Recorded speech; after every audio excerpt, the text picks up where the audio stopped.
Module 3, Vulnerability as Strength. Welcome back, brother. In this module, we're going to talk about something that might feel counterintuitive, vulnerability. Many of us have been taught that vulnerability is weakness, something to hide or avoid at all costs. But here's the real story. Vulnerability is a strength. It's the bridge that connects us to others. It's the key in unlocking our growth and the foundation for living an authentic life. It's not something to be scared of. It's something to embrace. What comes to mind when you hear the word vulnerability? For many of us, it's discomfort, maybe shame. Maybe it reminds you of times when you were hurt or rejected. Maybe it's tied to fears of being judged or not measuring up.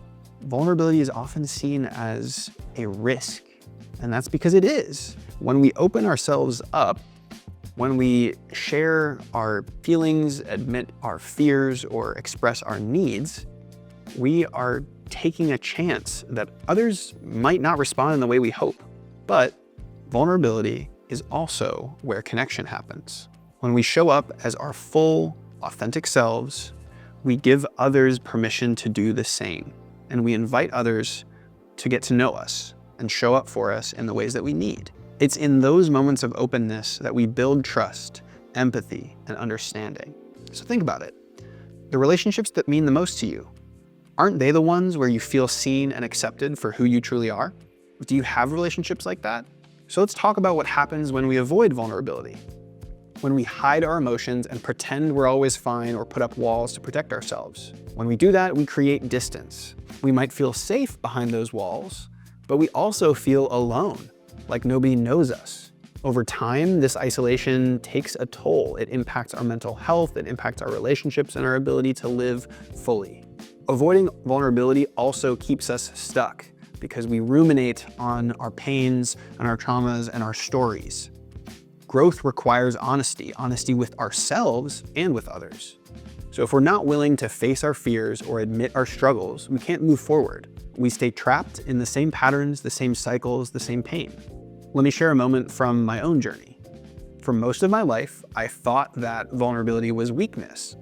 Growing up as a very sensitive boy, I was quick to cry, and I was often shamed for that from other boys or my own father. So I conflated crying in the presence of emotion with weakness, and I believed that showing weakness would cost me respect and cause people to abandon me. So I did everything I could to avoid it. I was happy to tell certain stories about my life as objective facts, but I wouldn't say how those things made me feel, and I kept most of the details hidden.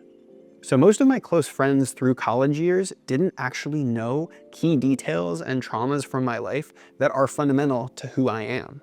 I felt so conflicted. It was like living a double life, and I would often use alcohol as a numbing agent to break down those barriers I had up. So at a weekend party, I'd get really, really drunk and start crying about this unaddressed pain without actually ever saying what it was or giving context to people about what was wrong. And this really confused the people around me, as you can expect.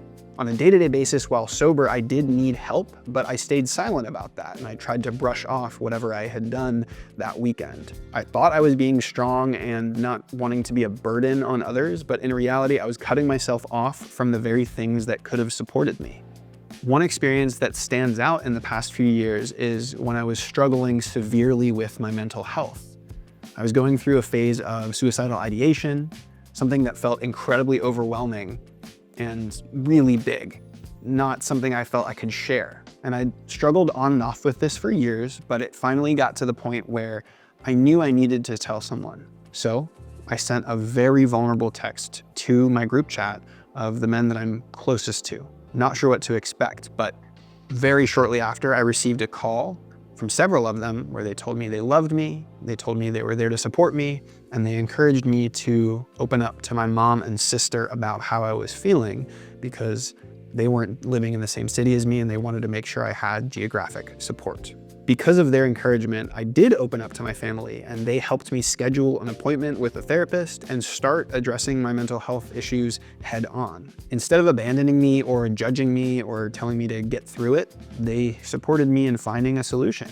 That was such a pivotal moment in my life, and it showed me the power in being vulnerable, that it's one of the best ways to feel loved and shown up for. So, How can we shift our mindset? How do we go from seeing vulnerability as a liability to embracing it as a strength? It starts by recognizing that vulnerability does take courage. Whatever you're being vulnerable about, it's a brave thing to do. And it's not easy to open up, especially in a world that tells us men to keep our guard up and mask our emotions.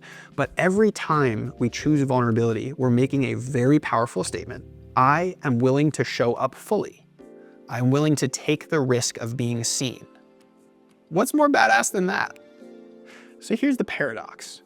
The more we lean into vulnerability, the stronger we actually become. We develop resilience because we learn that we can actually handle whatever comes our way. Not every situation where you're vulnerable is going to work out the way that you would love it to, but through trial and error and practice, you will deepen relationships and you will create space for real connection.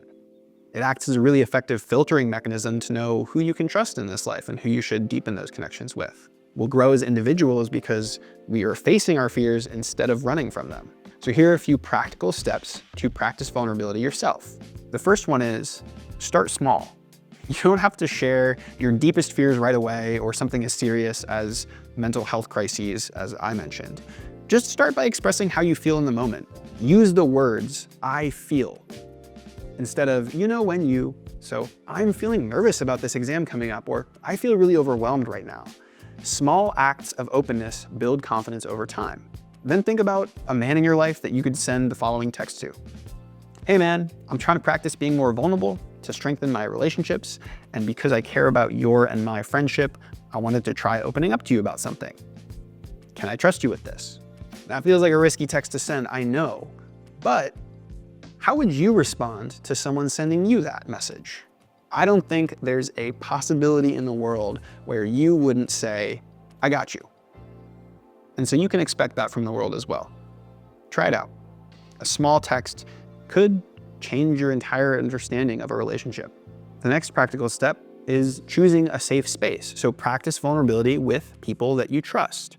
This might be a close friend, a partner, or even this community. Remember that vulnerability requires some discernment. It's not about sharing with everybody, but it's really about finding the right people at first so that you can practice vulnerability in the right contexts. Then embrace imperfection. We often avoid vulnerability because we are afraid of looking imperfect. We don't want to ugly cry or say the wrong thing. But imperfection is human, so it's about letting others see your flaws, making you more relatable and authentic. Now let's put this in practice. I'd like you to take a moment to reflect, what is one thing you wish someone knew about you? Maybe it's a fear you've been carrying, a struggle you've been facing, or a dream that you've been too afraid to say out loud. Write it down or record a short video message for yourself. You don't have to share it with anybody. This is for you. But if you feel ready, you could consider posting that reflection in the community forum. But if that doesn't feel okay, then this exercise is excellent to do alone. Sharing it with yourself is a way to reinforce that courage and then inspire others to do the same if you want to share it with others. So one of the most powerful things about vulnerability is how it strengthens our sense of brotherhood.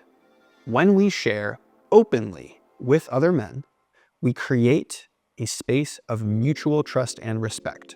We realize that we're not alone in our struggles, that others have felt similar pains, faced similar fears, and carried similar burdens.